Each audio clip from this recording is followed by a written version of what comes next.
What's your name? The way I could tell her that I'm the one. Kendra. Kendra. Yes. Kendra. Okay. With a K and an A. Yeah, does anybody else want her number? Yes, please. Just in case. Not the whole class going to work at the same days. Wow, That would be amazing. Yeah. I'll send a picture. Of course. How about we just write it on the wall? She's like, I'm gonna lose my breath. Yeah, I wish I can't put it up there, but all right. So how is everybody? Great. Excited. It is the last day of class. It goes fast, doesn't it? Really goes fast. Yeah. Ricky, was Ezekiel able to get the card? Okay, good. Were you able to get your card? Good. Okay. I'm just trying to give everybody a few minutes to come in. So this is the last class. Congratulations, you made it. It goes super quick. The first day, it seems like it's going to be a very long time, and then you look back on it and you're like, oh my gosh. What's wrong? I didn't order this. Oh, did they mess up your order? What is this? Those are the omelet. Oh, that's a bagel twist. Oh, it's a bagel twist. Those are so good. I'm so sorry. They better be good. No, I promise you, I worked there and they're delicious. This cheese, it's bagel with cheese on it. The one next to my house doesn't even have them anymore. They'd be very upset. Help my diet though. I ordered a cinnamon raisin bagel. Oh. Oh, I have one of those at home. I would have brought it to you. This is crazy. All right. So I want to just take a minute to reflect on how far you've come. Okay. You now have all the tools that you need to succeed on the state exam, but not just the state exam in a clinical setting, because it doesn't do us any good to prepare you for a test if you're not prepared for the workplace that happens after the test. So I want to remind you of everything that we learned. But the most important thing I want you to remember when you leave me, because you're not going to hear me every week, is it's always about the patient. Oh, I will still hear you for about a week or two after this class. I promise you. Yeah, my videos will be going nonstop. You're gonna be replaying in my head while I'm working. Like, oh, I just got a job at an assisted living home. Amazing. So, very you. good. I would have been able to get that interview through if it wasn't for your advice. So amazing. I appreciate it. Amazing. I'm so proud of all of you. You've come a long way, and I'm very proud. Thank you for letting us be a part of your journey. I really do appreciate it. So I'm going to get your scores for Chapter 10. Chapter 10 was pretty easy, all on employability. We're going to talk about some things today that's related to Chapter 10, but that I don't think were covered as well as maybe they could have been. So we're going to talk about quite a few things. But before that, let me go ahead and get your scores for Chapter 10. If I have any blanks, then I will ask you what, the previous ones were and get those as well. Got some more coming in. Good morning. Good morning. Okay, Kendra, how did you do?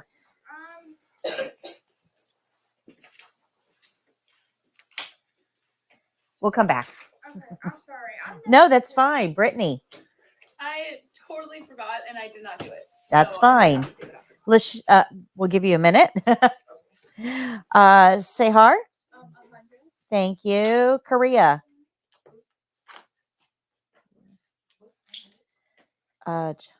Catherine. Jordan. 100. Megan. 100. Sorry. That's okay. Tanaya. Tanaya, do you have 8 and 9 for me? Yes, I got 100 on both. Thank you.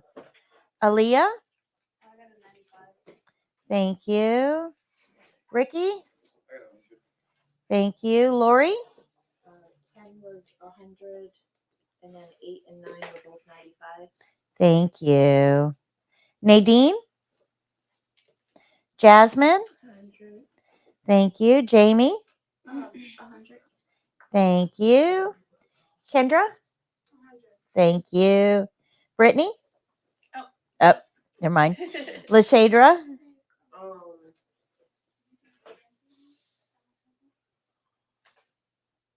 I didn't grade it yet. Okay, that's fine. That's fine. Korea? Okay. All right. Does anybody have any final questions for me? Anything that you want me to explain a little bit more? Do you have any questions on the skills?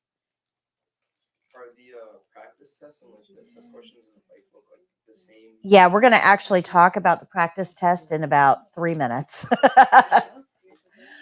All right. So last class, did you register for the test yet? If you did not, make that a priority. I do have a question. So for my work, they're doing the level 2 background check on me. Can I use that? Go ahead and register for the test. When you get the email back after you register, 1 to 3 days, you're going to get an email. Yeah. Just make sure it says complete.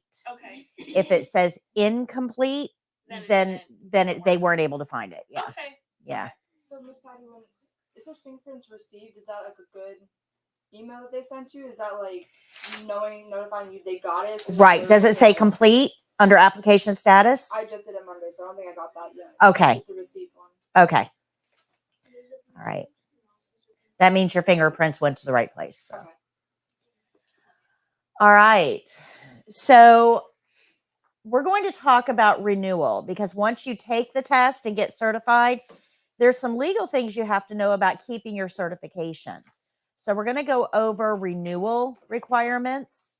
I've taken all the notes for you. This is on page 171.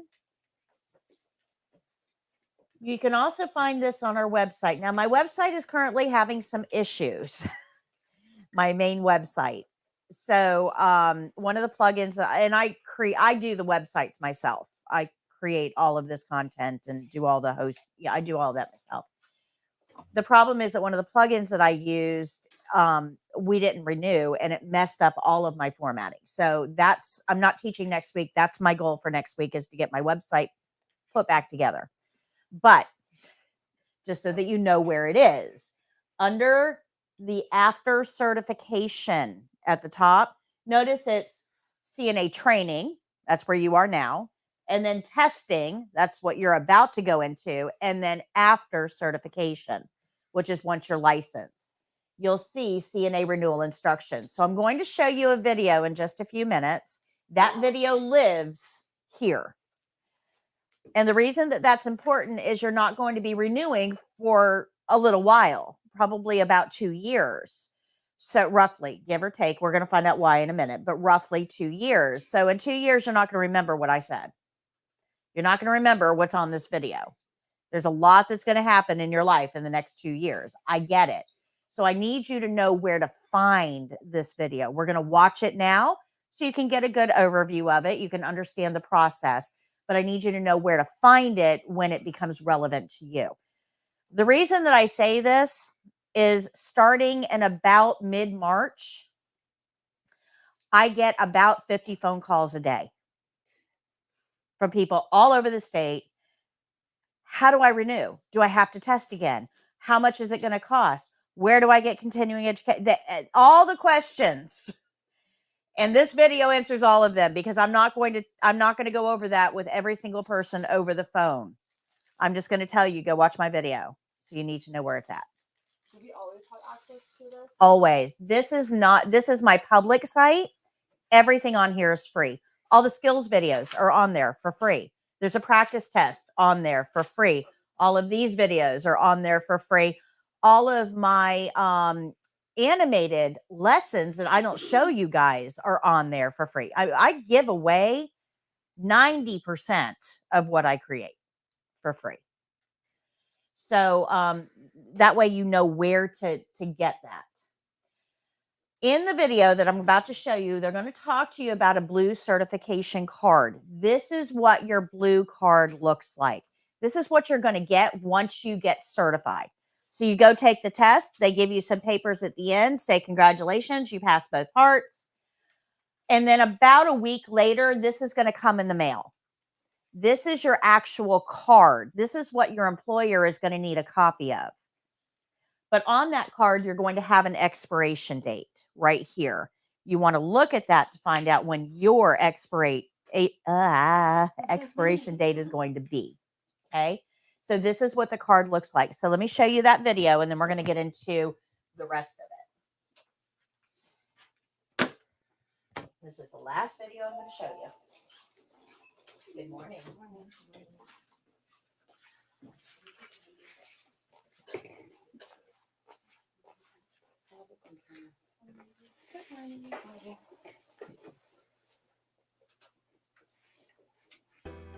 How to renew your Florida CNA certification, a guide for Florida CNAs, brought to you by foryourcna.com.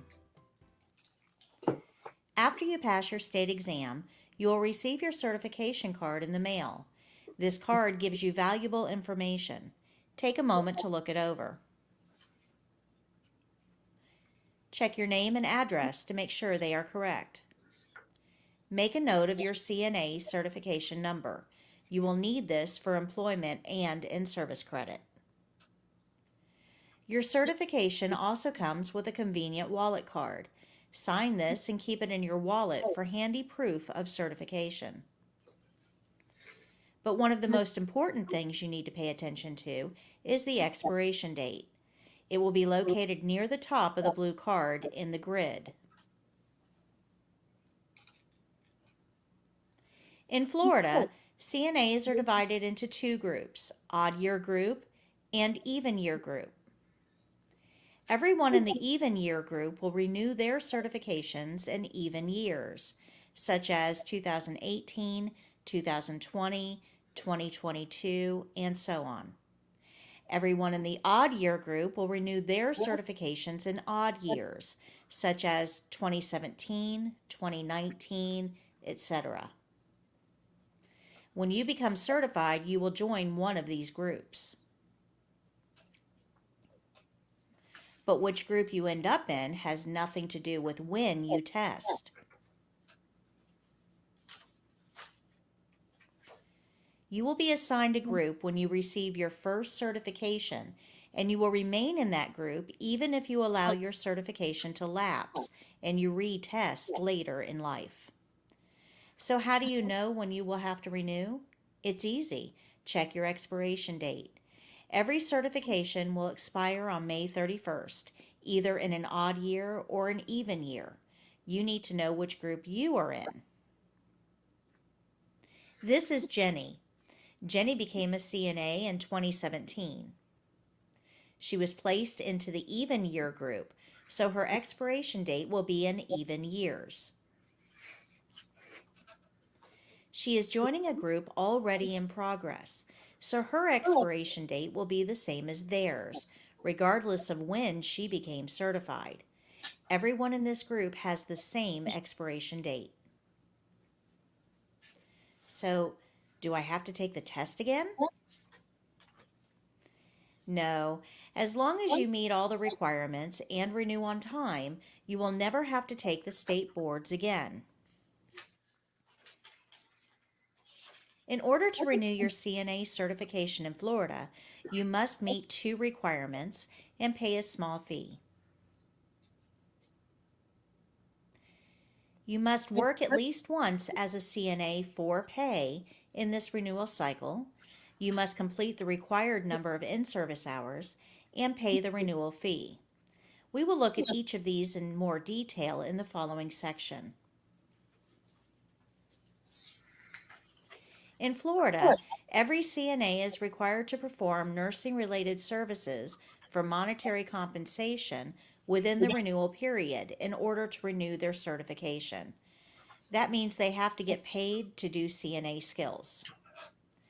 This rule is in effect to ensure that CNAs are using their skills so that they do not forget what they have learned. But there are no specific amount of hours that are required. But be careful. If you are not currently working in healthcare as a CNA, you may not be able to renew. But there is a way. Follow me to see Jim's story. This is Jim. Jim became certified as a CNA in 2016. Jim planned on going to work in the local hospital after he became certified. But Jim's uncle needed help at his bank and hired Jim. Jim likes his new job at the bank and he's doing very well there. He doesn't want to leave the bank, but he wants to keep his CNA certification active. He worked hard to get it. One of Jim's bank customers, a supervisor at the local home health agency, mentioned that they were looking for weekend CNAs to care for some of their new clients. Jim immediately filled out an application. He was hired and now works only one Saturday a month. Jim kept his regular job at the bank, but still met the requirements for renewal. Jim will keep one of his pay stubs for proof of the work requirement. Now let's look at the second requirement, in-services. In Florida, continuing education courses for CNAs are called in-services.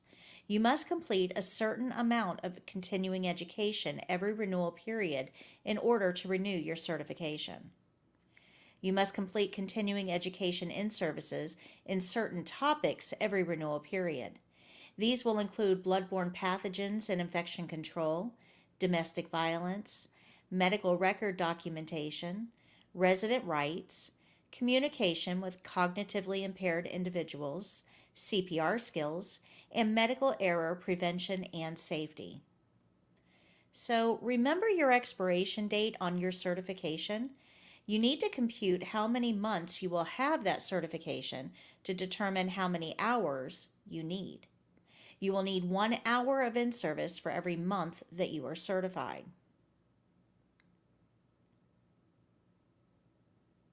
First, locate the date that your certification was issued.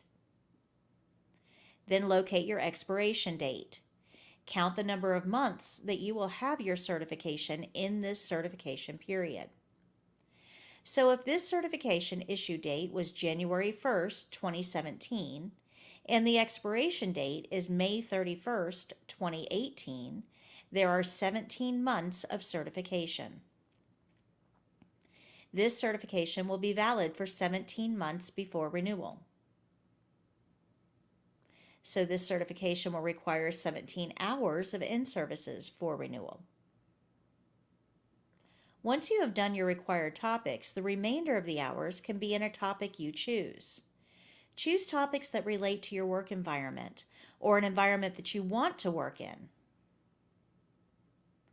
The topics you choose are entirely up to you, and the choices are endless. In-services can even help you if you want to change jobs. How? I'm glad you asked. Let's say that you currently work in a dementia unit. But then your friend tells you about a job opening at a local hospital. You've never worked in a mother-baby unit, but you really want this job. You can complete in-service topics related to this new opportunity to show motivation. This shows that although you lack experience, you are willing to learn. Supervisors like that. Now that you know how many in-service hours you need for renewal and what the required topics are, you need to find out how to get them. Most workplaces require an orientation session for new employees. Some employers will give you in-service credit for completing these modules during orientation. In-services can be awarded for watching videos, classroom instruction, formal group discussions, or even self-study at home. This is a great interview question. Do you offer in-service training hours? In-services can also be awarded for topics discussed in monthly workplace meetings. Sometimes hospitals and other community agencies will host continuing education opportunities. These are often advertised online or in community newspapers or bulletins. But for many CNAs, the easiest way to get your required in-services is online. There are many online in-service providers. Each is structured a bit differently, but most have some sort of free trial. Simply search for CNA In-Services Florida in your favorite search engine. If you are unsure if the provider you want to use is recognized by the Board of Nursing as an approved provider, you can check them out on CE Broker. Go to cebroker.com. Under Course Search, select your state and your profession, and then click the Begin Search bar. Now click the Providers tab to access a list of approved providers. You can also search for courses right on this website. So far, we've learned how to work at least once as a CNA for pay this renewal cycle, and we've learned how to complete the required number of in-service hours. So all that's left is to renew and pay the fee. The bottom of your certification card contains the information you will need to renew. Your specific renewal instructions are printed here. Once you access the website listed on your certification card, flhealthsource.gov, click on Renew a License. After logging in, follow the prompts, check off the requirements, and pay the fee. Renewal can take less than 15 minutes to complete as long as all of your requirements are met. You will sign in with your username and password on your certification card.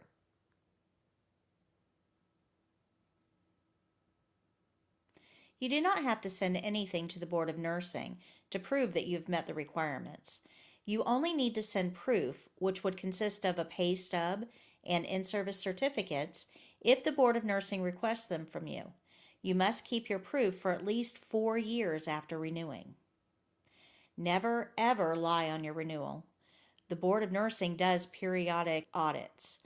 The penalties for lying on your renewal are severe. Make sure you've met all the requirements before completing your renewal. You now have all the knowledge you need to renew your CNA certification in Florida. Remember to look at your new certification card for your next expiration date. Until then, happy caregiving.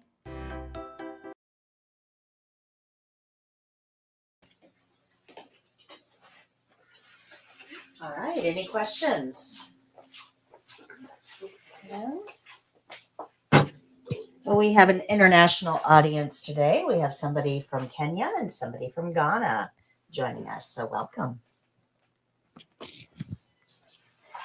Pretty cool. We're making an international impact. All right, so any questions on renewal? You have to make sure you renew. If you don't renew, you'll lose your ability to make more money. You can't work as a CNA unless you're certified.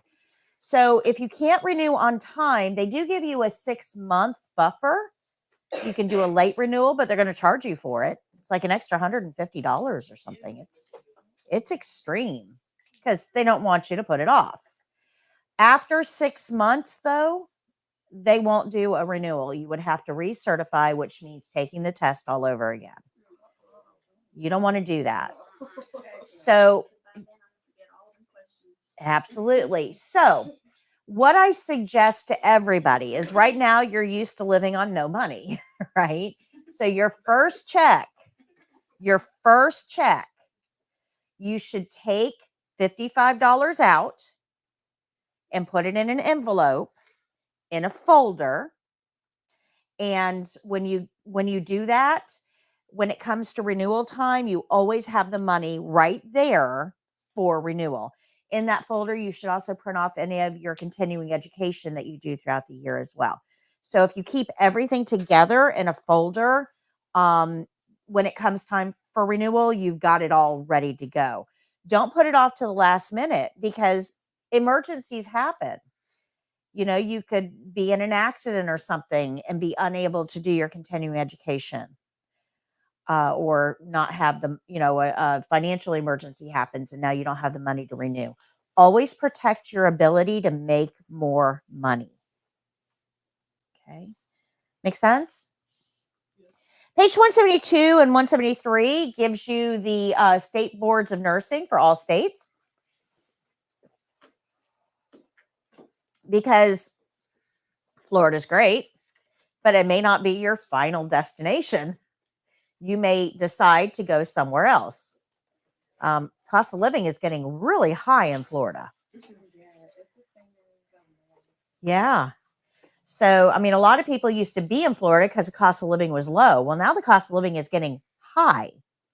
So if you decide that you want to go to another state, you got to figure out, well, can I do that as a CNA? So you would contact the Board of Nursing. Let's say you want to move to Georgia. You would contact the Board of Nursing in Georgia. So you'd go right here.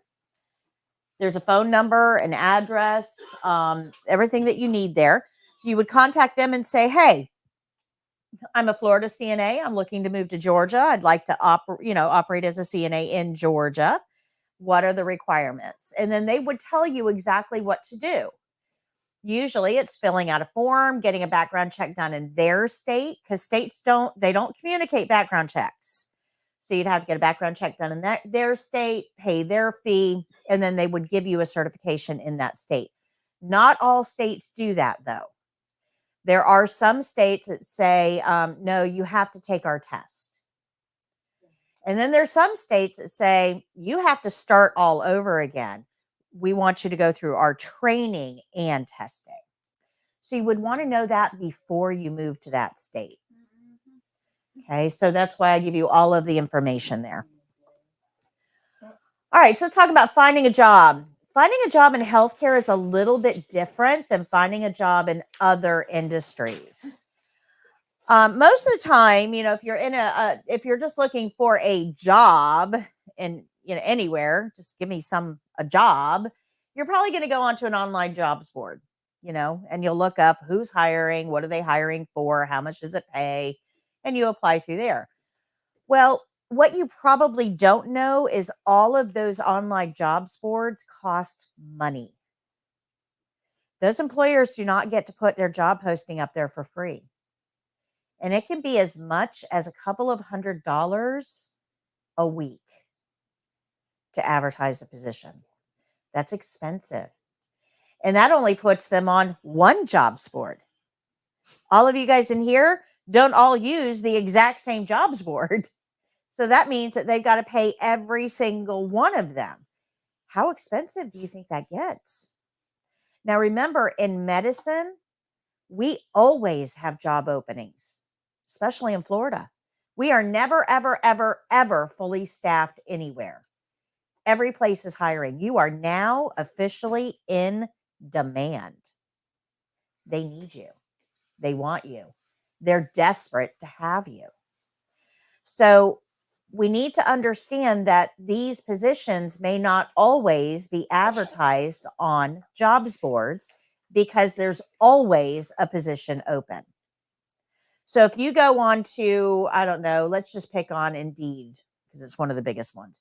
You go on to Indeed, you may see 42 CNA positions in our area, but that is not all of the CNA positions in our area. There's probably a couple of hundred open CNA positions, but they're not always going to show up on there. Does that make sense? So we need to understand that, because when we're looking to get a job, and if we look and see, okay, this is it, this is all there is, we may stop at that point. And, well, I've already applied to these, they haven't gotten back to me, whatever. That shouldn't be the end of your job search. In fact, it should only be the very, very, very beginning of your job search. So I'm going to give you some other options. But in order to really, truly make this effective, the new options I'm going to give you, in order to make it effective, you got to figure out where you want to work. Because it's really hard to apply to absolutely everywhere. And your personality is not fit for absolutely everywhere. So remember, we have that personality quiz, and that will help you. But you kind of have to narrow this down a little bit. Okay. So CNAs can work in assisted living, nursing homes, pediatrics, hospitals, rehabs, home care, hospice, mental health, outpatient offices, and more. Do you know that CNAs can work in jails? Mm-hmm. Because when inmates get sick, they don't get discharged.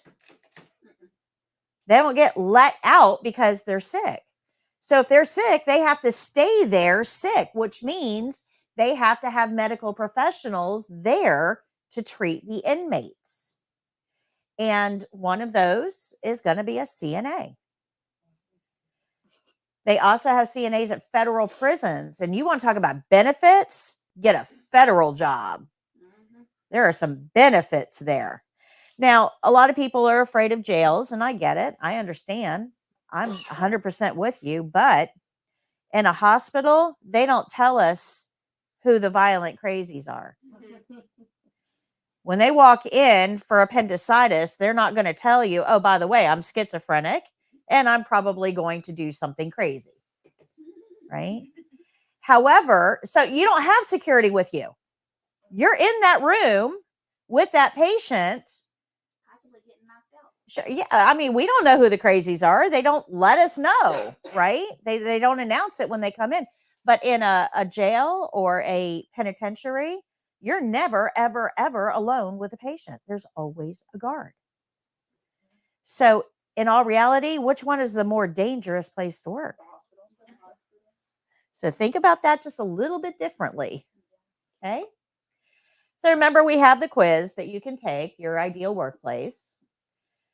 And once you know where you should focus your attention, now we can get into where to start looking for jobs. Now, of course, we talked about job boards. We know all these: Indeed, Monster, Simply Hired, Career Builder, USA Jobs. USA Jobs is for government jobs. You know the VA? That's a government job. Those jobs are going to be listed on USA Jobs. They're not going to be on Indeed. So, know this. Okay. There's a lot of places you can look for jobs, but this is your first step, not your last one. Remember that each one of these costs money, and you can kind of see, I made these little graphics so you can see some of these are really expensive. If you want to advertise on Indeed or Monster, you're paying out big bucks. So not all of your positions are going to be listed there. I was gonna say, be careful, because some places don't. I wouldn't rely on the websites, because a lot of times they don't get back to you. You might as well just go in person. Sure. I just received an email that I applied on Indeed about 6 months ago, and they just now replied back saying they didn't want me. Oh my gosh. Yeah, it's like, how do you? Why won't you reply? Yeah, how do you know me by now? Like, you totally forgot about me like months ago. That's what I'm saying. Yeah. And Right. It is not. I was very lucky that I went. That's how I got that. My job was on Indeed. So You I never know. Some places, when they're urgently hiring, they'll hire you, but a lot of times they'll forget about you, and Oh yeah. or they don't even receive Well, your. my interview was on Thursday, and they didn't call me back till Tuesday. So I was like, "Wow, that they must have like miscommunicated, or like they just forgot about me or something." Or places But are really busy. You just, Yeah. you just have Yeah, to they're know. really busy. Yep, And I gave Indeed them and time. stuff like that, they don't have phone numbers for you to call them, so you have to really know where the place is to go in. And Yeah. Right. So, We're going to talk about all of those things. oh. All of those things.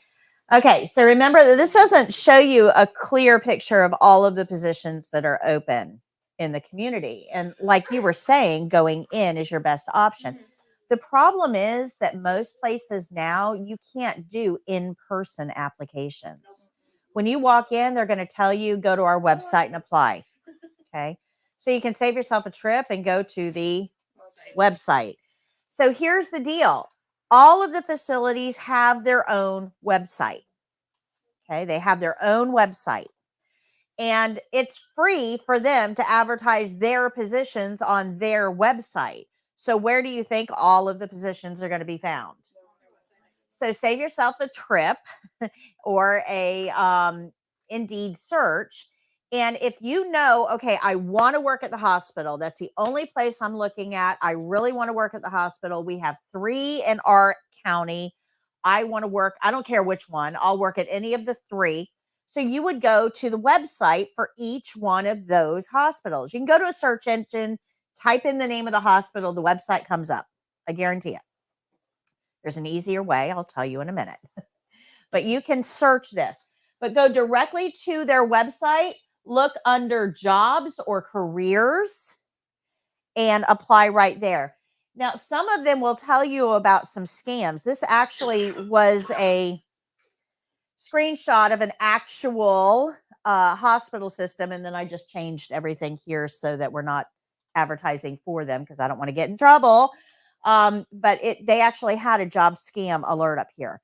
So we need to be aware that there are scammers that are preying on you wanting to find a job. And they'll get your information. Yeah, you fill out this application. Well, what do you put on your application? Everything. And now they can steal your identity. Or even worse, they'll tell you, okay, we'd love to see you. We'd love to hire you. But first, you need to pay us a $200 application fee so that we can do your background and arrange for your, all of those things. So scams do exist. You need to be aware of that. The safest place to be is directly on their website. Okay. Make sense? Good. I want you to keep your money. All right. So if you know where you want to work, go directly to their website. But sometimes we don't. Sometimes we're like, yeah, I just need a job as a CNA. I don't really care where. I just want to work as a CNA. In that case, we can help.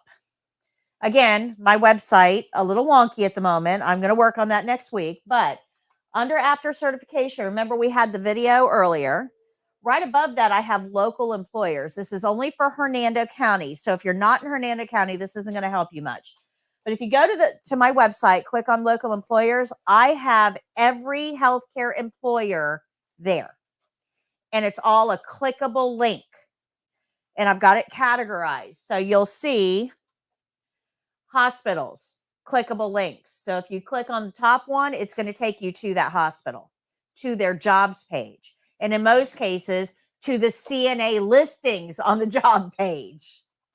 I have all the nursing homes, assisted living facilities, and all the others. So all of or most of our local employers are going to be listed here and linked out for you. I've done the work. Okay, I've done the work. So this is a problem, though. If you don't know where you want to work and you're just trying to find a job, going through every single one of those employers, looking at the open positions and applying for them, that can be very time consuming, and not really a great strategy. So that's going to be more useful if you know where you want to work. So try to narrow it down. Okay. Google can help with that. Google has its own job search engine, and it's actually free. Most people don't know this. They go, they'll type in CNA jobs and then click on Indeed or Monster or any one of those.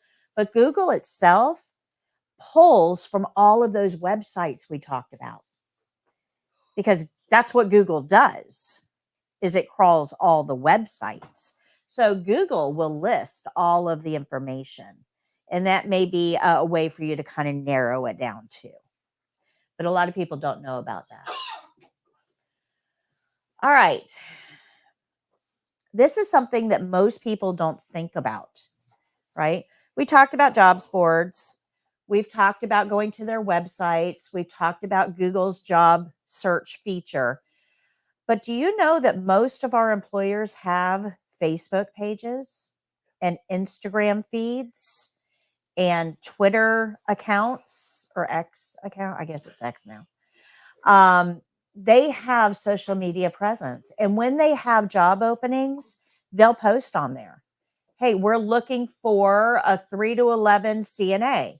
So if you have a specific place that you want to work at, you should be following them on social media if they don't have a position open right now, because they will let you know when one is open. And what better way to be able to apply early than letting them tell you? Insider information. Okay. You can also reach out to their social media team on Facebook or Instagram or whatever. I'm a new CNA. I'm interested in working in your facility. What's the next step? And they'll get in touch with you. That way, at least you're no longer just a faceless name. You've reached out. Okay. What most people don't know is when you fill out an application, especially at the hospitals, it does not go to the hospital. Does not go to the hospital. If you go on to ABC Hospital and you fill out an application for a CNA position at ABC Hospital, that application did not go to ABC Hospital. It went to a human resources company in a totally different city. Totally different city. Like ours, most of ours go to St. Pete. And the computer looks at the job description and looks at your application. And if it doesn't match exactly, it tosses your application. Says, nope, not relevant. So if the job description says BLS required and you put on your application that you're CPR certified, well, you know CPR is the same thing as BLS. I know CPR is the same thing as BLS. That computer does not know CPR is the same thing as BLS. So it will toss your application as irrelevant. So when you're filling out online applications, make sure that the job description that they post matches the application that you submit. Okay. Now, once it gets through those filters, then it goes to a live person. And that person's going to look at your application.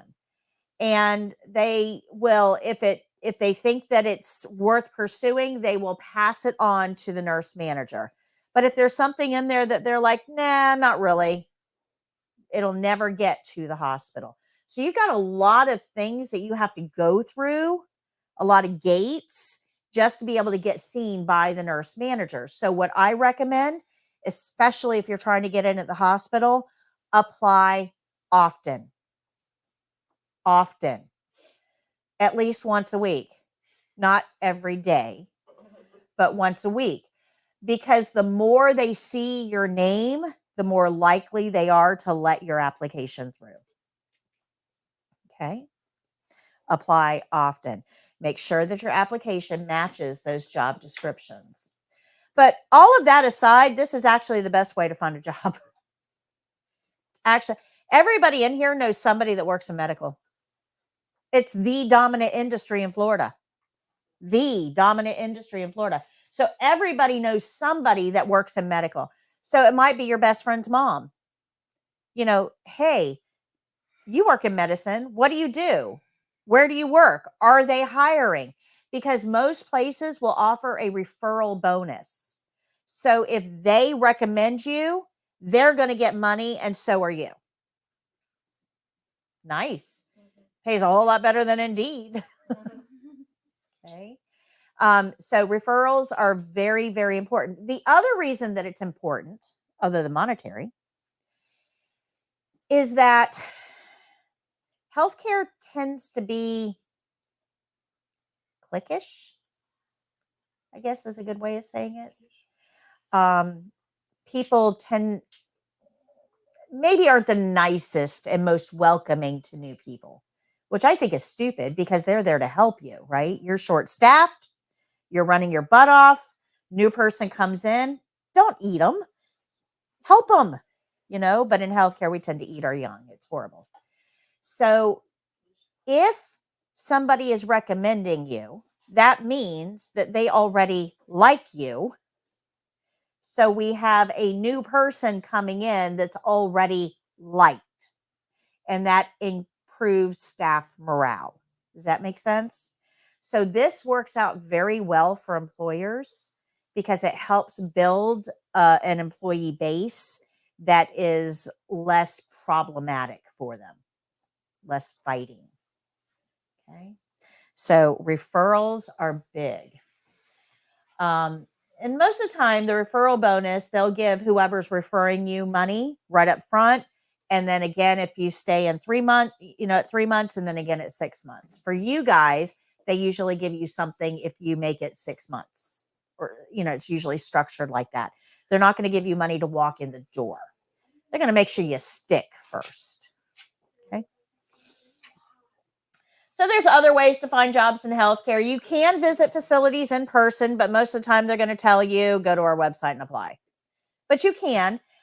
Don't underestimate this because every application that they get online is just a name and information, and they have nothing to put with it. They don't know who that, they don't know that person. But if you take the time to go in and shake the receptionist's hand and say, hey, I put an application in 3 days ago. I just wanted to stop in and introduce myself and let you know how excited I am to hear back from your facility. That's all it takes. But now that receptionist is going to go to the DON and say, hey, we just had an applicant. I was impressed. That DON is going to look you up, and now your application may gain some traction. Okay. Receptionists are the key to every facility. Don't discount them. They will make or break, especially your interview. A receptionist will make or break you. If the receptionist does not like you, if you're rude to them, dismissive, if you spend your whole time on the phone, if you're unprofessional, it's going to get back to whoever you're interviewing with. I will say, I think that's one thing that helped me because I had a whole conversation with the receptionist before my interview. Absolutely. Absolutely. Those receptionists will make or break you 100%. Yeah. And I have seen it. I have seen applicants that came in and thought, well, I'm not being interviewed at the moment, right? They're in the waiting room waiting, and they're disrespectful and dismissive. And I'll give you a good example. There was a CNA in the waiting room of a facility I was working at. An old person was trying to get in the door, had a cane and a cup of coffee, and couldn't get the door. That CNA applicant sat in that chair and just watched. Watched the struggle. The receptionist immediately told the interviewer. Yeah. Because if you're not willing to help, you're not going to take care of my patients. No, that person becomes patient. They're not going to want you. Mm-mm. Old people can't remember stuff. So from the time that you are on campus, you are being watched, and everything that you're doing is going to be judged. So keep that in mind. But receptionists hold the key, guys. Job fairs, of course. There's always community job fairs going on, community events, trade magazines. All these places are good ways to find jobs. But when applying for a job, make sure your application matches the job description. Apply to all positions listed. Most people don't know this either, especially in we'll pick on Encompass today. So Encompass has a couple of different, good morning. Encompass has a couple of different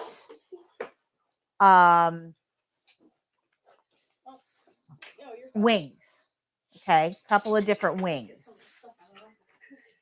So when Encompass advertises a position, they'll say, and I don't remember what they call their wings. I'm just going to make something up, like wing A, wing B, wing C. Well, if you apply to a position on wing A, wing B and C are not going to know it. They don't get copies of that. So if you're applying for a position, you need to apply for all of the positions in that place that you qualify for, because the nurse managers do not share information. When you apply, you're only applying for that one spot. So make sure you apply for all of them. And apply again if you don't get a response. So page 175 is going to talk to you about some interview tips. And chapter 10 did a pretty good job about this, but a couple of things about interviews. The first thing is, if you smoke, please don't smoke before an interview.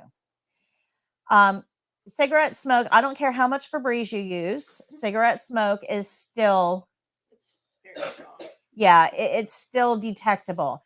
And most settings are now non-smoking campuses. That means that if you're a smoker and you get hired on your smoke break, you have to go off campus. Your 15-minute break is going to turn into a 30-minute one because of the amount of time it takes to go off campus, have your cigarette break, and come back. So other people are going to have to do your job. They're not going to hire you. That is a big complaint out there right now. So if you're a smoker, don't smoke before an interview. You should smell good, not great. Leave the perfumes at home. Smell clean, okay, but not strong. Dress to impress. You can wear business professional, perfectly appropriate for any interview under the sun. Fine, whatever. But that's actually not the best strategy. There's an old saying, dress for the job you intend to get. If we intend to get a CNA job, what do CNAs wear? Scrubs. Scrubs are appropriate for entry-level healthcare jobs. However, they need to be neat, clean, pressed. Don't take them out of the dryer, shake them out, and throw them on like we do for class. You want lines in them. You want to iron them. If you don't know your way around an iron, take them to the dry cleaner. They do.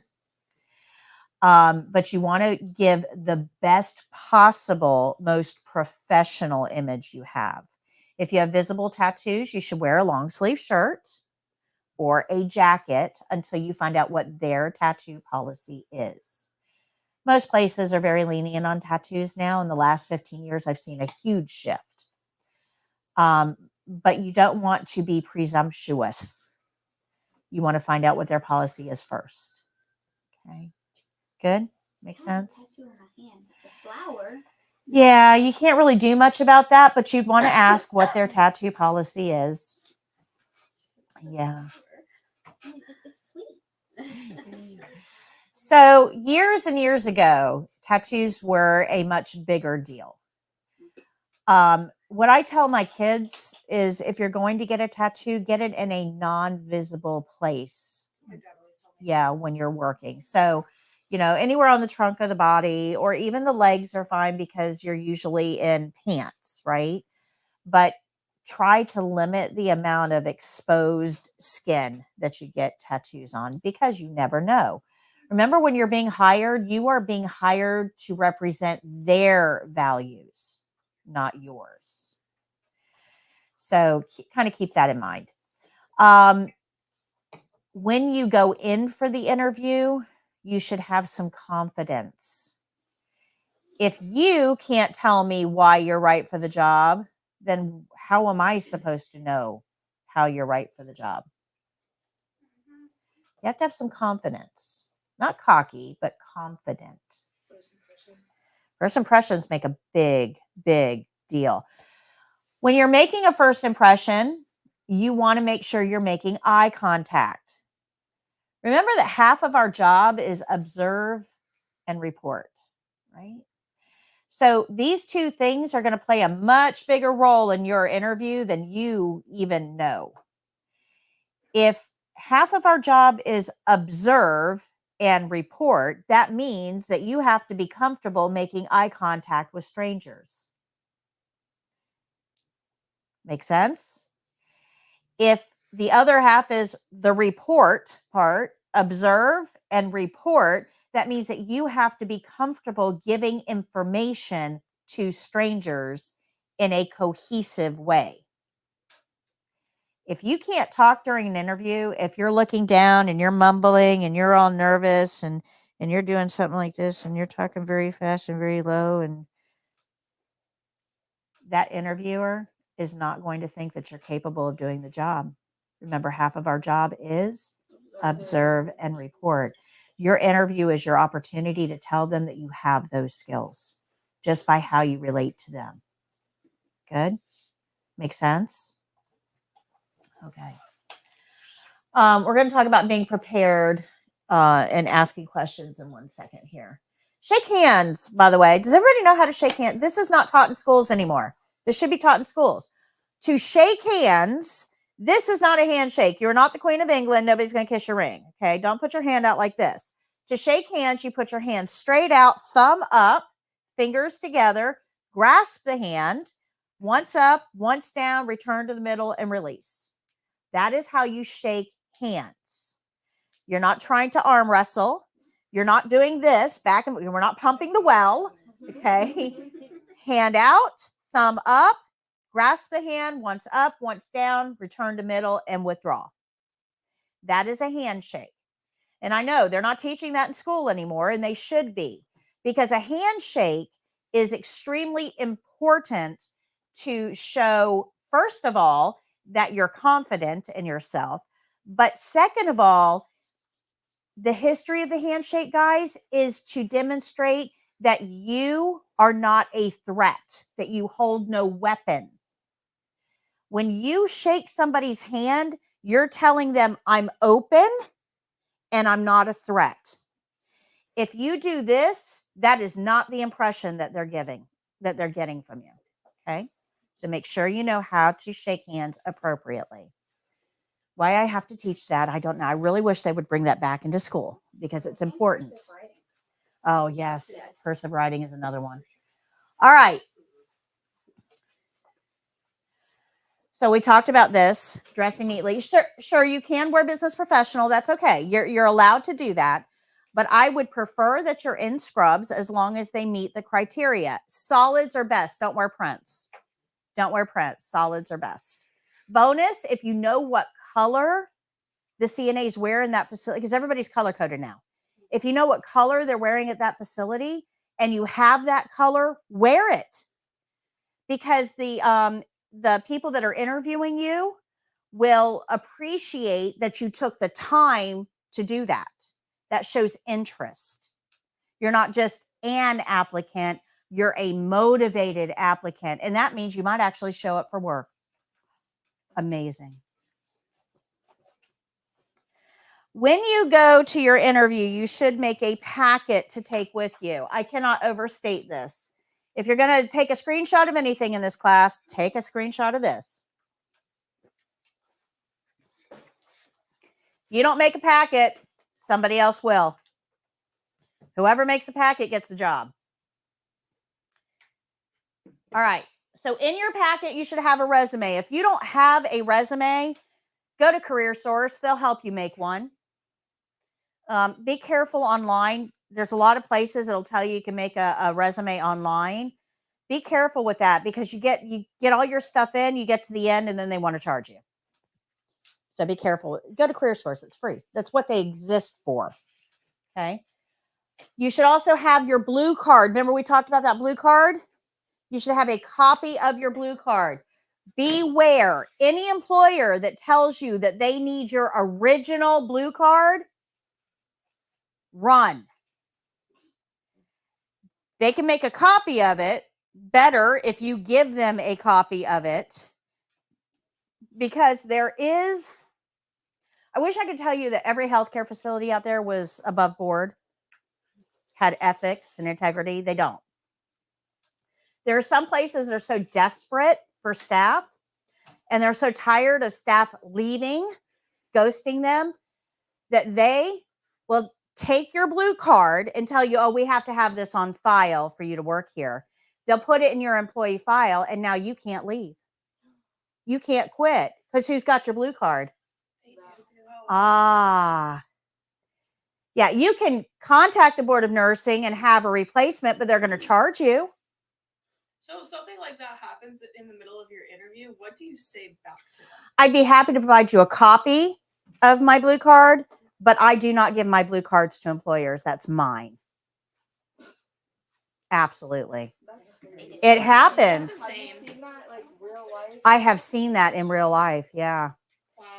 So be careful. And that should be a red flag to you. That means if they're asking for that, if they want to keep your blue card, yeah, you don't want to work there because everybody's leaving. Yeah. Why is everybody leaving? Yeah. Okay, so be careful. Same thing with CPR and first aid cards. If you have CPR certification, do not ever give them the original. I'd be happy to provide you a copy. And now all cards are digital, so I'll be happy to email you a copy. I'll give you my number and you can look it up on American Heart. So I printed mine out. Is that like That's fine. That's fine. Okay. That's fine. But if you have an actual physical card and that's the only thing that you have, then don't give that away. Right. But there's a but that goes here. Again, these are things that nobody else is going to tell you. Okay. These are important things. If an employer provides a certification for you, they give you a CPR class for free. They give you a medication aid class for free, what they call med tech here. They give you an Alzheimer's class for free. They give you a CPR class EKG class for free.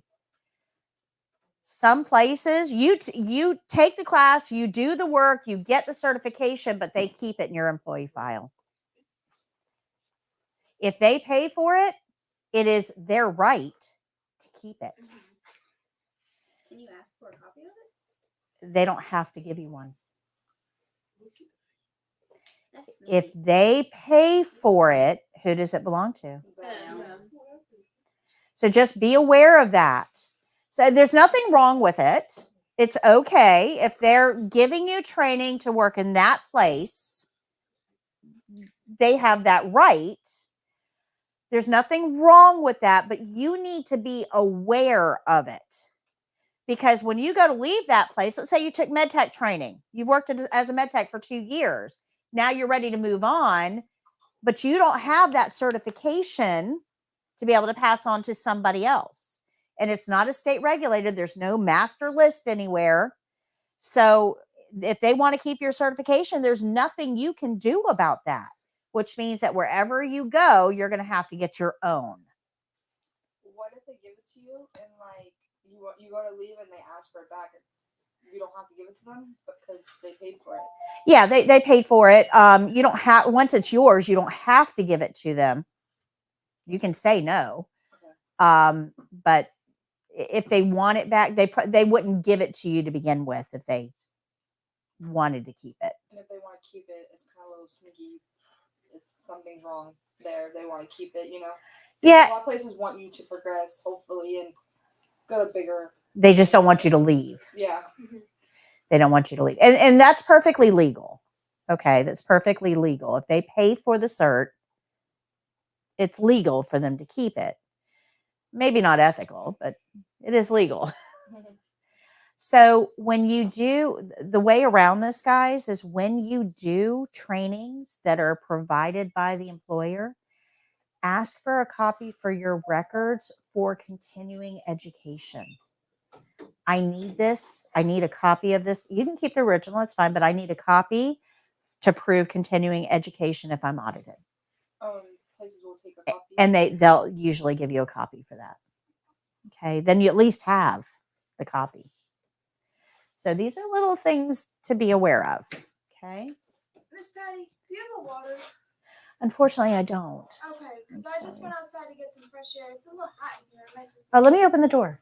I just asked, I think it's your son over there. Yeah. Yeah, I asked him if he had a water. He said, yes, but I can't get it because you're in here. I said, I could go outside. He said, ask Miss Patty. Oh, maybe he has some in the fridge. Let me look. Hold on. Is anybody else hot or is it just me? I'm a little hot. It's a little warm, right? Okay. It's getting tension in here, guys. Let me turn the air on. I don't know how well the air is going to work, but let me turn the air on and see.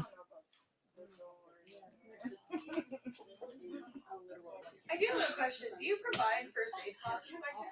Right now, I don't. Okay. I don't have the, I'm not affiliated with, I'm approved for BLS and ACLS. Yeah. I've not done the first aid instructor certification yet. Gotcha. Okay. Yeah. It's something I will get to, but not right yet. I didn't even know they were two different things until I started applying for Let us places. know. I'll come back and get it. Yep. Awesome. First aid, super easy. I'll give you first aid in a 5-minute or 5-second thing. If it's bleeding, put pressure on it. If it's burning, don't put anything on it but water. If it's broken, try to hold it together. That's first What if aid. it's cut off? Put it in ice? Yeah. But if it's bleeding, pressure on it. Yes. So if it's cut off, it's bleeding. So pressure. But Ice on the part that's not connected. yes. You'll never see that. I really hope I don't ever see that. Genuinely. I've seen somebody If I have to, almost though, get cut I'm off. okay with it.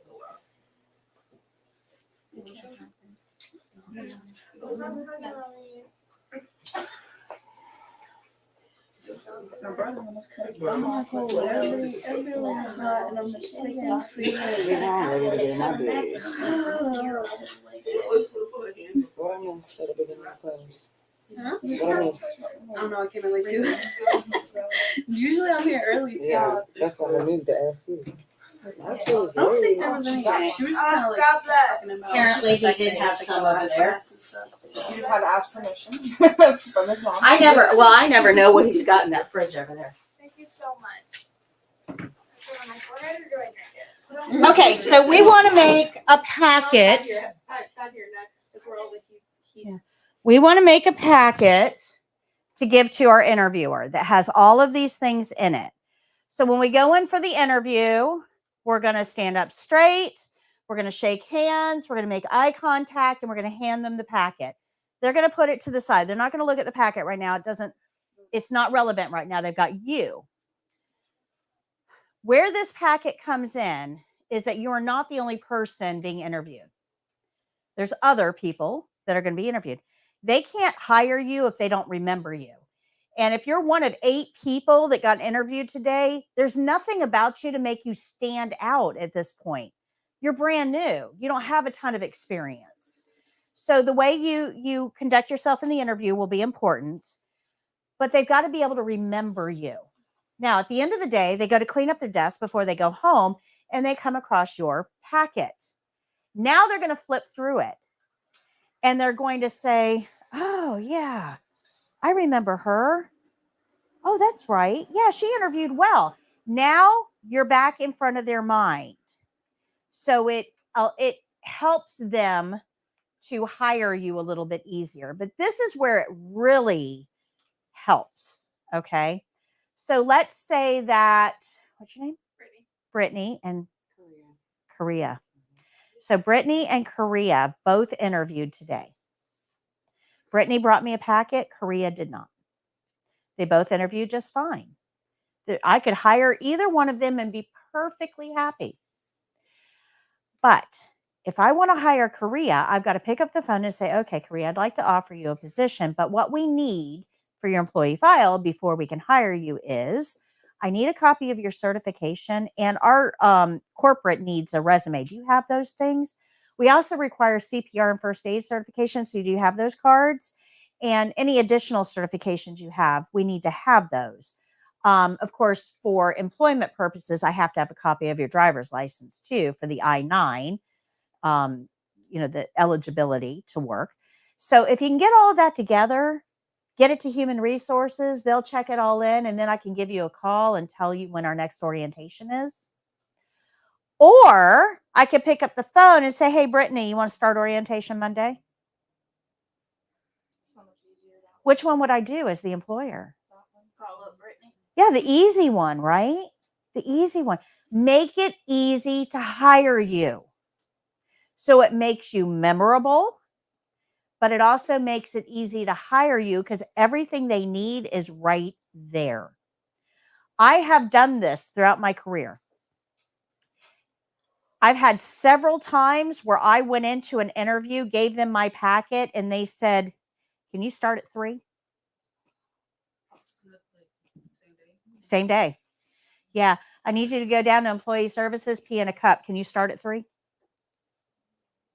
Sure. I'm dressed for the job. They have my packet. I can work at 3. Didn't expect to make money today, but cool. Okay. Good. Makes sense. Okay. So Miss Patty, all we're really gonna have is most of us are not gonna have certifications, so you just need all 4 of those. Right. But if you're starting without CNA, you're just gonna have the resume, CPR hopefully, and then the driver's license. You are going to have something. Okay. For the CNA. For the class. Oh, nice. Are you gonna keep it from us? I'm just kidding. All right. Remember the packets. Make it easy for them to remember you and hire you. Guys, make a good impression. This is the time to pull out your manners. Be polite. Yes, ma'am. No, ma'am. Yes, sir. No, sir. Absolutely. Absolutely. My interviewer was shocked that I even held out my hand. Like, she wasn't even expecting me to shake her hand. How sad is that? Yeah. I was like, hi, nice. She was like, oh, okay. And COVID. I was Wow. like, okay. Yes, and I think that's what it was some with people are because of scared, COVID so and everything. You just put your hand down. They just say, it was nice meeting you, but that's okay. So it Sure, shows absolutely. that you were It gonna still do it. shows you're confident. I've Yeah, also, absolutely. I've also gone to interviews where they're just like elbow. Yeah. And Yeah. that's during COVID, that was very, very That was common. very common. Where yes. now A little past that. yeah, where the tide has shifted a little bit. We're Yeah. getting back more to more norms. But follow their lead. Yep. Follow their lead. Yep. No care plan, but follow their lead. All right. Remember, eye contact is important. We want to ask questions during an interview. If you get to the part of the interview where they ask you, do you have any questions for me? And you say, no, I'm good. That shows that you're uninterested. I got it. Thank you. Thank you. That shows that you're uninterested or uninformed. So we don't want to look uninterested or uninformed. So you need some questions that you can ask during the interview. Right now, you're new to the industry. You don't know what to ask. So chances are you're probably going to say, no, I'm good. I don't have anything. That's what I did. No, I those didn't one know what to questions do. you brought up, about the In service. in-service. Okay. You should have a Training couple. thing. Go to page 176. Remember, There you go. I have all the notes for you. All of it. This is where I get called up. So, do you have any questions?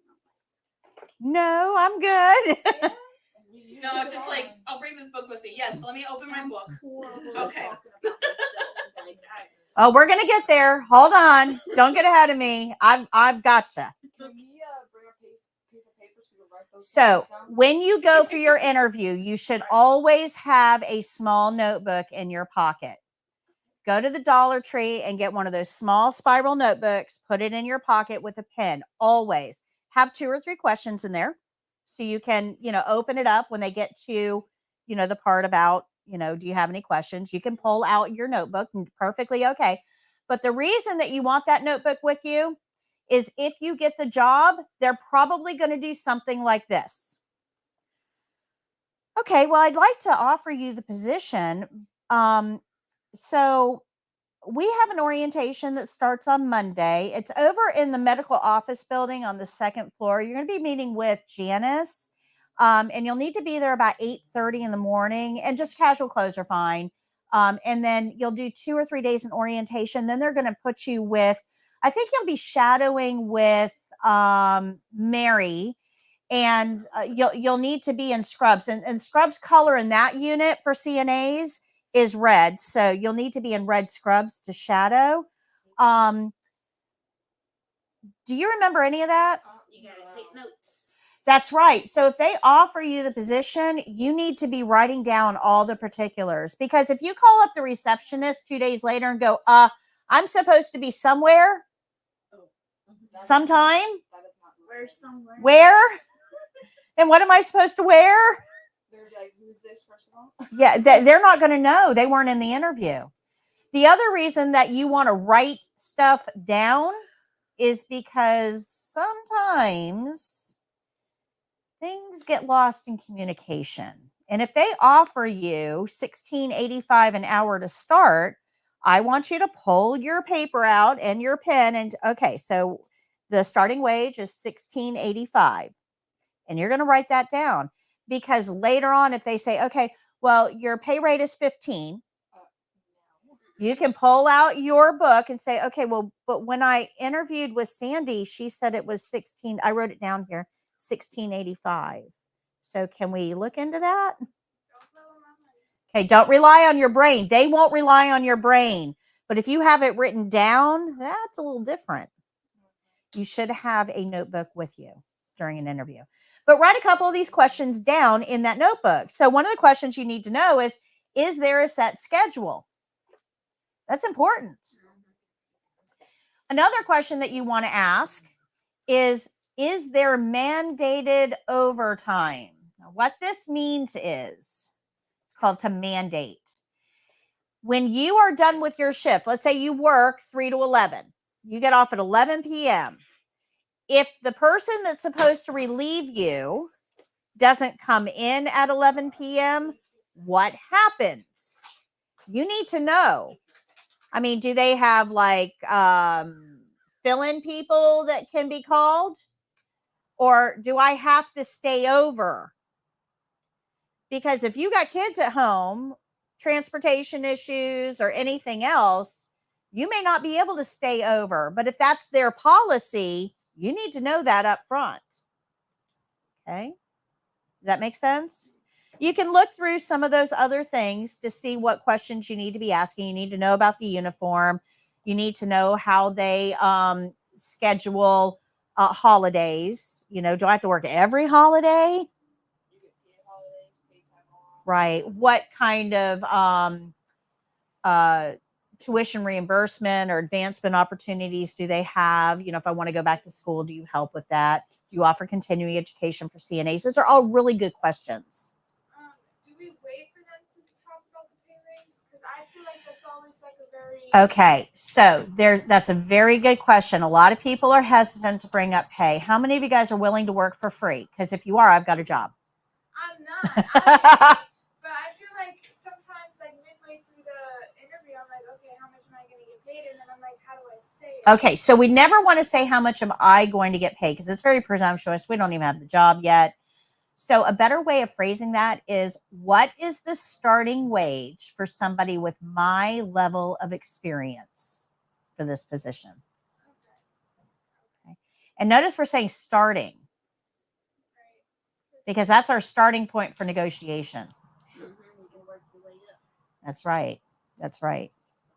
So good? Does that make sense? Okay, and I think I have that on here. You do. It's down at the bottom. 6, number 6. Yeah. What is the starting pay for somebody with my level of experience for this position? Good? That's a very good question. You should never be willing to work for free. If you are, I have a job for you. I hire free workers.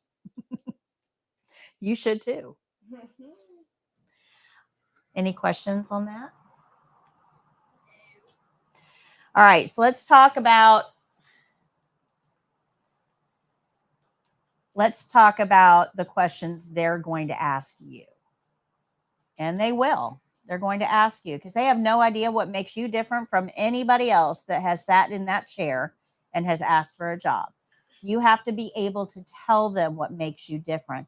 So you've got to be prepared to sell yourself during an interview. This is the most dreaded question in healthcare. Tell me a little bit about yourself. I think that's the most dreaded question in any interview. Absolutely. So what I'm about to tell you is the secret to answering this question, no matter where you're trying to work or what you're trying to do. There's a formula that this follows.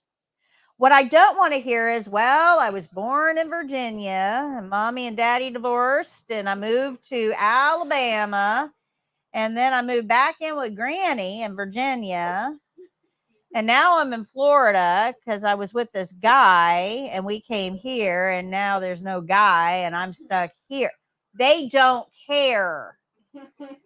That is not what they're asking when they're asking, tell me a little bit about yourself. They don't want your personal history.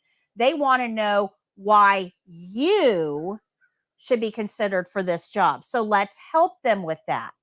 There's a formula. Okay. So these are the 3 things that we need to know to make our tell me a little bit about yourself speech. You guys don't need to write any of this down. I've already done it for you. Okay. The review sheet you're going to get today, the second page of the review sheet has all of this on it. And you're actually going to fill in the blanks like Mad Libs and create your own tell me a little bit about yourself speech. But let me explain to you how this works. So the first thing we need are some soft skills. Everybody has some soft skills. How many of you guys have ever worked anywhere doing anything? Oh, you've got soft skills. You learned punctuality, time management. How many of you guys were servers? Anybody ever a server? You now know how to anticipate needs because you saw when that drink cup was getting low and you came over and refilled it. So you now know how to anticipate needs. Attention to detail. How many of you guys ever worked a register? You have attention to detail. How many of you have ever used words in your life? And ears? Anybody have ears? Do you have ears? You have communication skills. Are you starting to see this? This is not dependent on healthcare. A lot of people think, well, I'm just starting out in healthcare. I don't have anything to offer. You have skills. Find 3. Look at this list. Find 3 that identify with you. Out of this list, what 3 would I choose for me? Well, you guys know me a little bit, right? So would you say that, well, punctuality is not my strong suit. Have you noticed? Have you noticed? Okay. So would I choose punctuality? No, we're going to leave that off of my list. But some of you guys are really good at punctuality. So that would go on your list, right? Right. But I've got pretty good communication. I got pretty good interpersonal skills. Would you guys agree? Yeah. What about, let's say, looking at this, what about professionalism? Okay. So those are the 3 that I would pick out of that list for me. Now, yours are not going to be the same because none of you are me, right? So you're going to look at this, find 3 that work for you. Okay.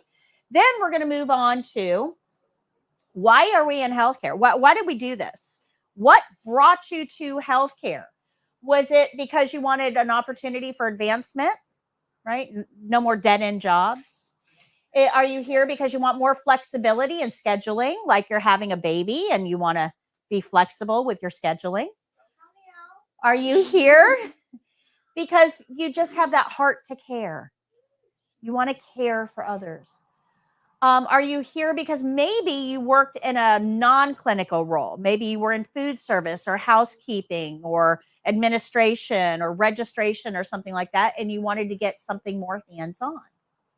Are you here because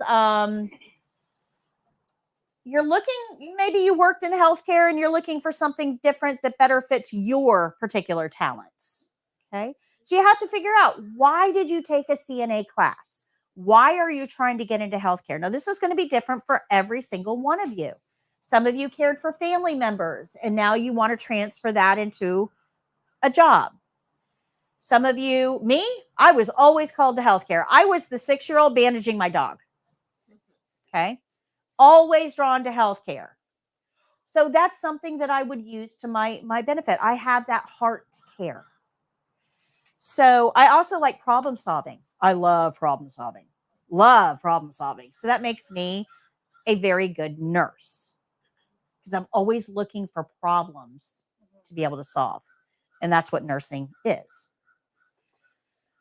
So now we got to figure out 3 personality traits that define you. Now, this is different than soft skills. These are personality traits. So flexible, dependable, dedicated, energetic, positive, responsible, honest, passionate, dedicated to teamwork. I mean, what personality traits describe you? And you're going to pick 3 of those. And now we're going to put all of that together. So we're going to write down the job role. Well, what about a job role that you had before CNA? So what are you coming out of? Food service. Food service. Housekeeping. Okay. So what is our previous job role? What are 3 soft skills? We went over those. Why are we trying to get into healthcare?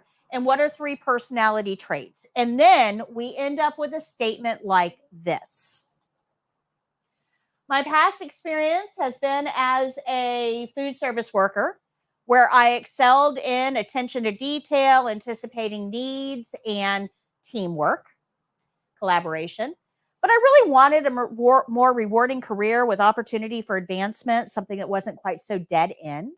So I took a CNA class, and now I'm certified. And I think I would be an asset to your company because of my dedication to teamwork, my empathy, and my professionalism. That is how you answer. Tell me a little bit about yourself. It's a formula. I thank you for this opportunity to interview. Always leave on a positive note. You do this, you'll get hired. Because this sounds way better than okay,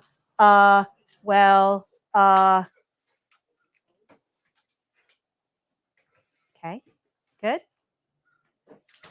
Now you're going to have this on your review sheet that I'm going to give you in a little bit. The back page is devoted to this. I list all of those soft skills. I list reasons, and I list all of the personality traits, and you're just going to circle the ones you want and fill in the blanks. I did all the work for you. After the interview, you should send a thank you note. You should. Yep, you should. Yep. So, yeah, email works, but I wouldn't recommend it. There's nothing like getting old-fashioned mail. Nothing like getting old-fashioned mail. Remember I said you're not the only one interviewing, right? You gotta make the best impression. All right. They can't remember, or they can't hire you if they don't remember you, right? So if you leave a packet, so if you interview and make a good impression, that's 1. You leave a packet, that's 2. You send a thank you note that shows up the next day, that's 3.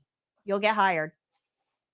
You've had 3 impressions on this person where everybody else only has 1. But do that for every interview? Absolutely. So what I do when I go for interviews, I'll tell you my secret. Okay. When I go for an interview, and by the way, I've never had an interview that I didn't get the job. Never. So here's what I do. Okay. I always make sure that I dress appropriately. I'm confident. I shake hands. I answer questions. I do everything that we need to do in an interview to make a good impression. I always leave a packet as well. So they're remember. But my interview does not end when I walk out that door. In my car, I always have a thank you note that I've already written out. Dear, and I leave it blank. Thank you for the opportunity to interview for this position. I feel I would be an asset to your company, and I look forward to hearing from you when you make a decision. Thank you very much. My name.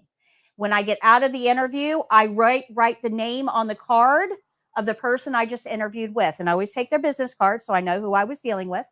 I write their name on the card. The envelope is already addressed and stamped. So I put the card in the envelope. I go directly to the post office. My interview does not end until that card is in the mailbox. That's when my interview ends. If I do that, that card gets delivered the next day. Now, they'll remember me. So if we have any questions, just ask our parents to help us with that, because we kind of are all. I got it right here. No, I'm saying for like the stamp and all that, because we kind of are. Some of us don't really remember the old-fashioned way. Oh, that's a very good point. I never thought about that. They're probably not teaching that in school anymore. They don't. No. If they're not teaching handshakes, they probably aren't teaching. Okay, so I'll make a slide for that to tell you. I'll make a slide for it. I'm not gonna say we're all super young, but some of us, need Okay. you are older, you do need like a refreshment of how to do it. But I'm telling you right now, I've never done that in my life. So it's an email, text, call, and had someone do a fax for me, but never did myself. Oh, I was Let's see. Eighth grade civics teacher, he did all that with my daughter. I was shocked. She came with like a lot of stuff that I had one teacher. that I didn't think he'd learn anymore. But No, I had one teacher in high school. They taught how to do resumes, and that's how I figured out my first resume. I still have that paper. I definitely need to go and fix it because just change a bunch of things, make it look nicer and stuff. But I have one Indeed. All right, can I have your picture? This is how you do an interview or an envelope. Okay, the supervisor's name at the top, care of the company name, their address. Up here is your name and address. Over here is the stamp. I'm gonna make a copy of those and put them in my glove So, box. you can when I pass go that to around. interviews, I already have it in my glove box. sent out mail. On your resume, like a small picture. Sure, you can. Yeah, there's nothing wrong with that. Yeah. Yep, nothing wrong with that. Yep. Okay, and on the screen, you guys can go back and watch this, but on the screen is your thank you card, what to put in there. Okay, this one says, thank you for the opportunity to interview with you today for the CNA position in your unit. I look forward to hearing from you. Please don't hesitate to let me know if you have any further questions. And then sincerely, your name. Short and sweet. You can buy these 10 in a pack at the Dollar Tree. So the only thing is it's costing me less than $1 for the card and the stamp, and it gets me in front of them one more time. And chances are, if I do these 3 things, interview well, leave a packet, and leave a thank you card, you're going to get the job because no one else is going through these steps, right? So they figure if you're, no one's going to be sending a thank you card. yeah, if you're doing this, chances are you really want the job, which means if you really want the job, you'll actually show up when it's time to work. Okay, none of us are gonna work at the same place because they're gonna catch on. I'm just kidding. Okay, let me tell you something. Now that you say that, Yeah, they'd be like, oh, Miss Patty. Yeah. That should be good though, 'cause we could, no, it is good for you. we could take it from them and not remember. What do I own next door? A scrub store. Not just a scrub store. We The scrub store. own the only scrub store in Hernando County. Yep. And there aren't any in Citrus. No. So, where is all these healthcare professionals that you're about to interview with shopping? With you. Right? And I'm behind the register, and they all know I teach. In fact, most of them have sat in this room. This is where they got their start. I've been doing this for 17 years. Most of the nurse managers that are going to hire you were my students at one point. That's awesome to think about, though. So those people that are going to interview you, they're the ones that say, do these things. Not the thank you card, but do the packets. Make sure they are prepared for their interview. They know what to say when I ask them, tell me a little bit about themselves. They're the ones that tell me what they're expecting. I have a direct pipeline to your next employer. And this is what they say they want. Because we could honestly just be sitting here and not listening to you, doing our own thing, and leave here and forget. But if you actually care, it shows. Right. Right. And they want people in these positions that care. Because we're caring, Yeah. So let's talk about PRN. Somebody asked a little while ago, what is a PRN position? What does it mean? So PRN means as needed. This is not an on-call position. People get that mixed up. PRN does not mean on-call. On-call means that they're physically going to call me up and tell me to race in when they need. That's not what this is. PRN is a scheduled position as needed. So you're going to fill in the gaps in the schedule that exist. So you would tell them, okay, I'm available on Monday, Tuesday, and Wednesday only, but I can work any shift, Monday, Tuesday, Wednesday. So that tells them, okay, if I've got any openings on Monday, Tuesday, Wednesday, then that's, Brittany's my girl, right? I'm going to put Brittany in, and you go on the schedule. Now, they may call you if they have additional openings. Somebody calls off, somebody doesn't show, that type of thing. They may call you and ask you, do you want to work, pick up extra hours? But you're not going to get in trouble. You'll get in trouble if you don't come on the days you said you can work. Right, So, right.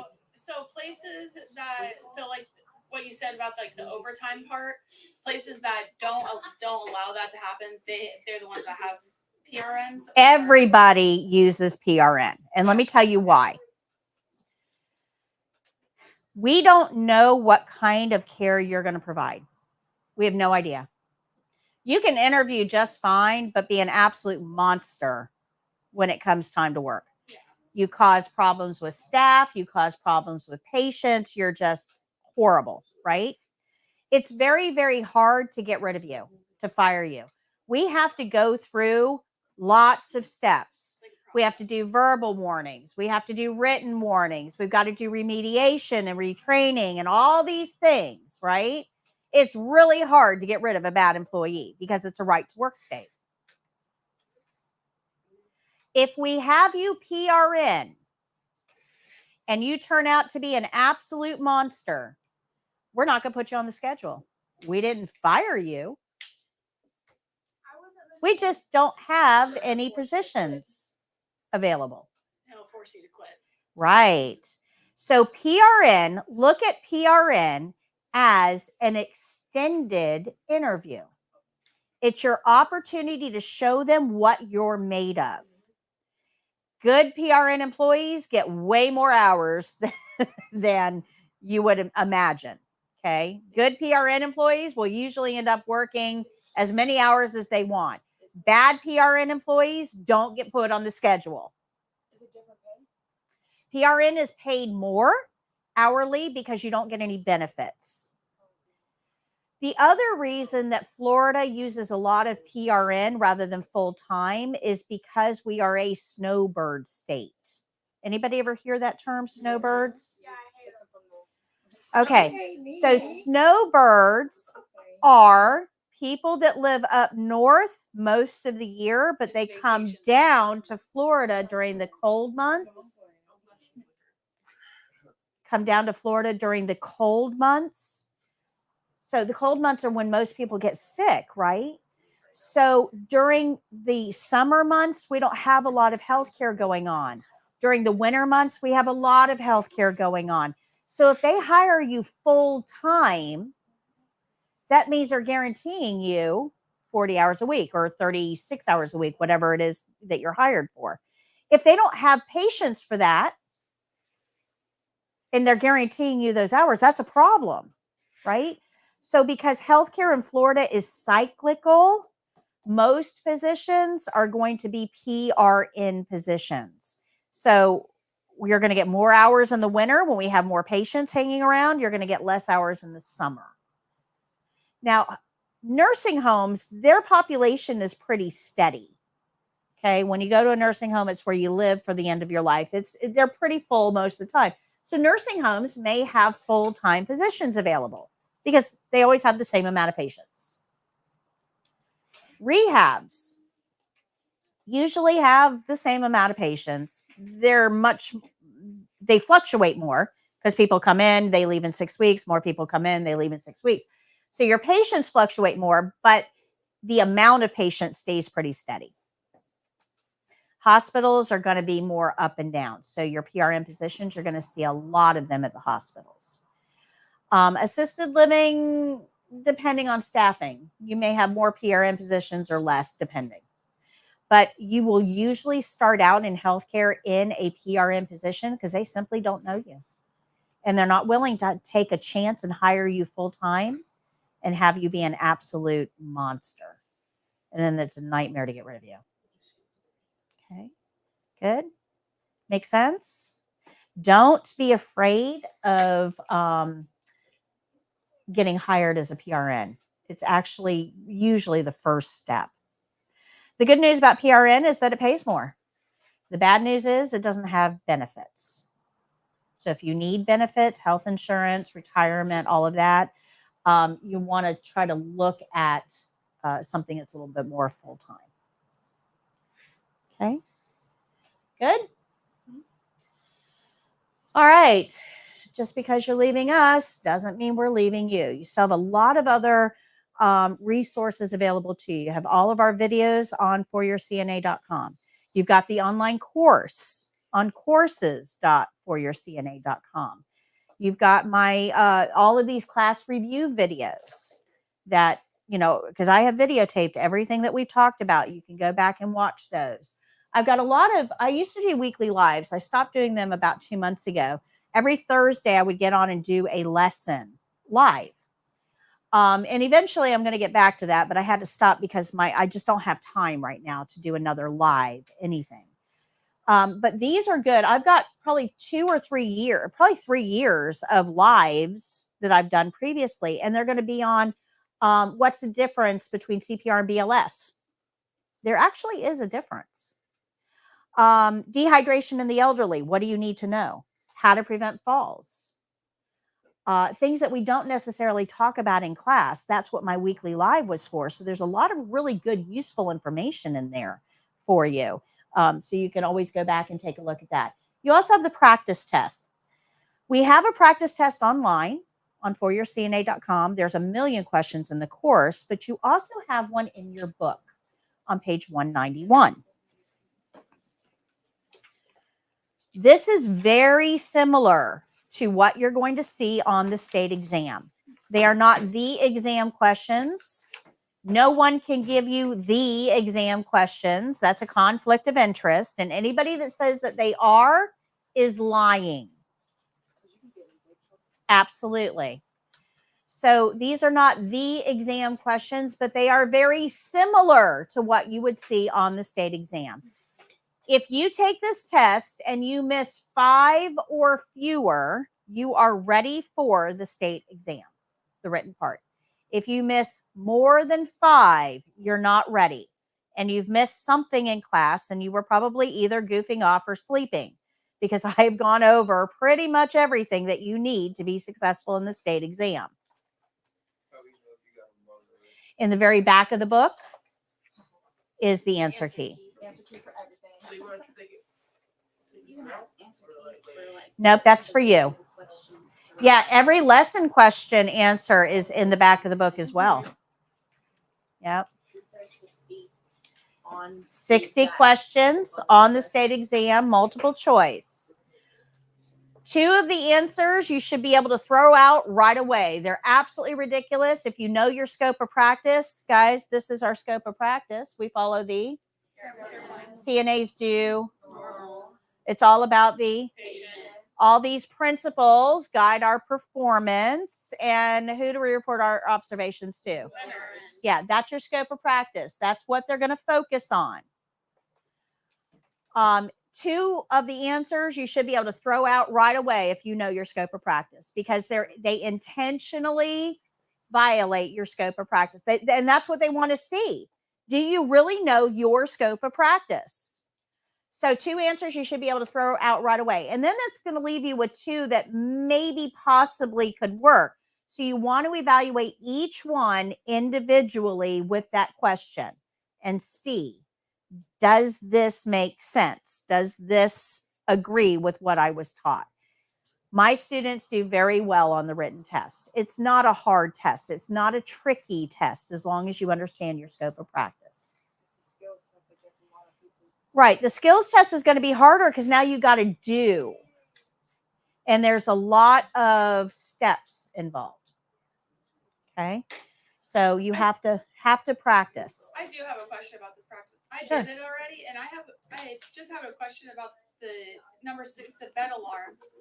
I put what exactly is a bed alarm? 'Cause Okay. It says it's the What correct answer is a what number? restraint.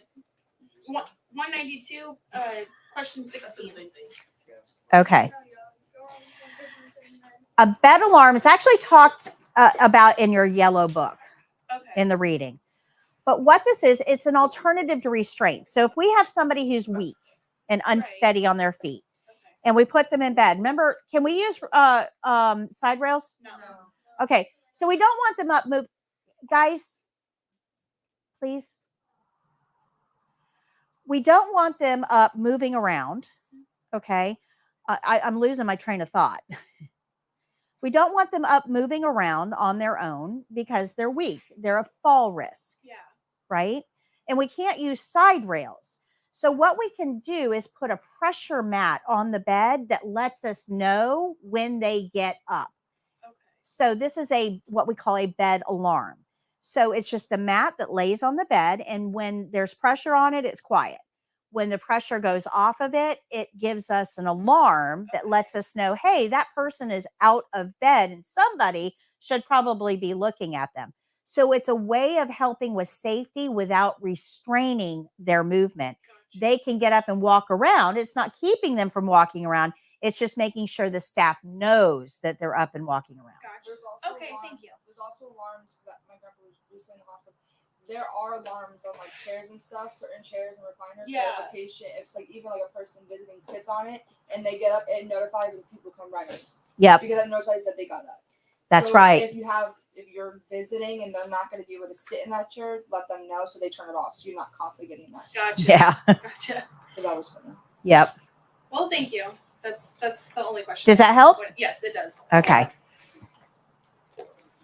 I'm over here thinking a bed alarm was just like the clock alarm. Yeah.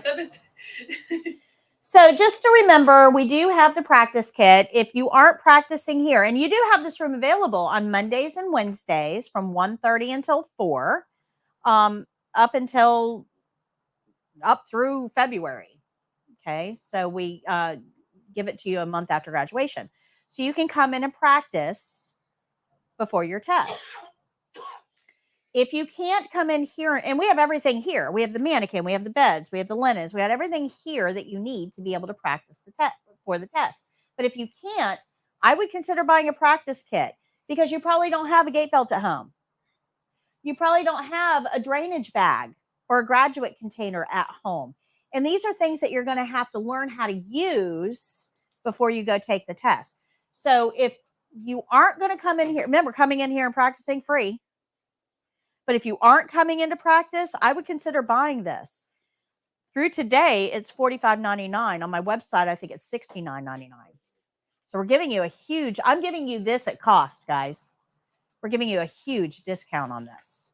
And to buy all of those pieces individually on Amazon, I think last time I did the cart, it was like $108 to buy all of that individually. So we do have practice kits available for you. We also have flashcards, $14.99 through today. We have the card game, which is a really fun way of practicing. It's a rummy style game. And you don't have to be medical to play it. It can be played with anybody. It's a lot of fun. And then remember, on your badge, on the back of it, tells you your practice room times. Mondays and Wednesdays, 1:30 till 4. I think online they're $29.99, but here they're $19.99. Yeah, the card game is really fun, and it has all of your principles on it. And then, of course, you have the online course for 12 months. Game show is Tuesday. This is going to be really relevant to you guys because you're done with class now. So our game show on Tuesday at 11, I'm going to give you 15 possible test questions. You'll have an opportunity to answer them and win prizes. And the first place prize is the card game. Yep. So tune in for that. Go to YouTube. Type in 4. Actually, all you have to do is put the number 4, and I always show up on the top one. So for your CNA. And if you like and subscribe to my channel and ring that bell, YouTube actually notifies you straight on your phone for your CNA is live. You click one button and we're right there. Or if you don't want to subscribe, just go right to our channel and it shows up when we're live. Now, when you go to like answer the questions, do you just like answer in the comment box? You answer in the chat.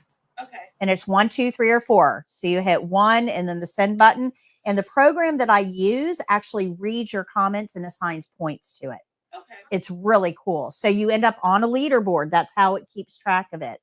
It's an actual real game show. Gotcha. And it's just all on YouTube? All on YouTube. Okay, awesome. For your CNA, like online, to take the practice test, do we have to like make an account or all that? No. If you go to foryourcna.com under training, if you open the menu up under training, you'll see CNA practice test.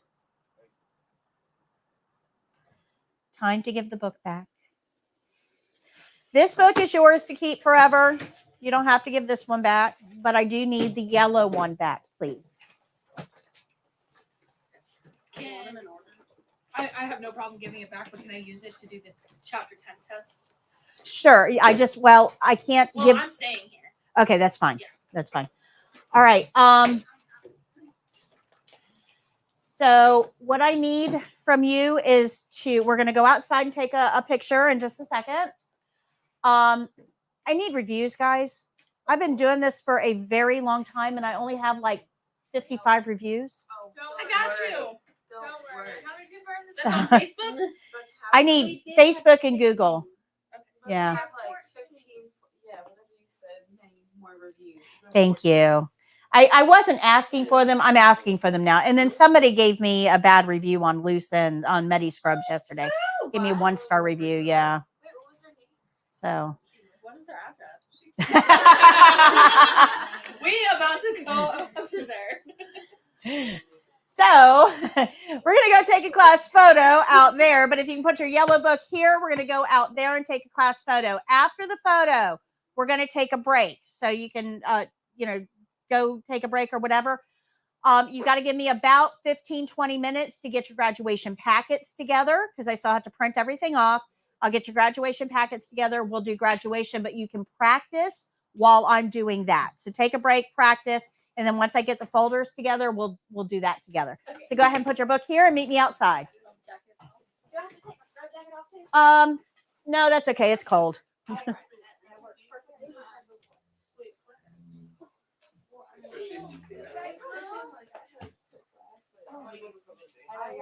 ready after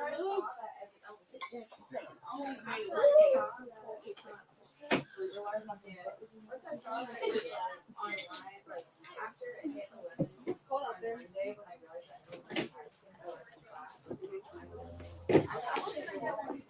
Oops. I'm sorry. Let me take this off. So it's like,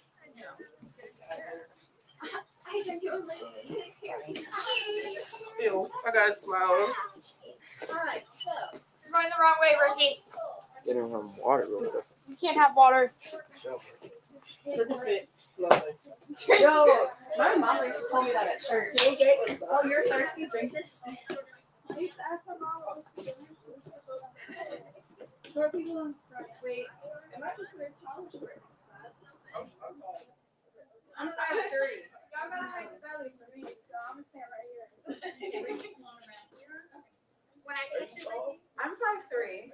I don't know. Am I taller than 30? Is this okay? Am I okay? Yeah. Make sure that your faces are visible. What about you, Miss Patty? Oh, I'm fine. We gotta set you up. All right, so the first couple are 4 employers. So smile, be proud, but professional. Now celebrate, you just graduated. Yay! Okay, go ahead and take a break, and I will see you in a few minutes. I'm going to sign off right here. Yes. I'll put it on Facebook. Thank you. Okay, let me sign off. Oh, yeah. Okay. All right, YouTube world, thank you for joining us. We appreciate it. We're going to go ahead and sign off now because the students are going to practice. Remember to tune in for the game show on Tuesday. Next class starts February 12th. So hopefully you'll come join us for the next class as well. Until next time, happy caregiving. Bye. Peace out.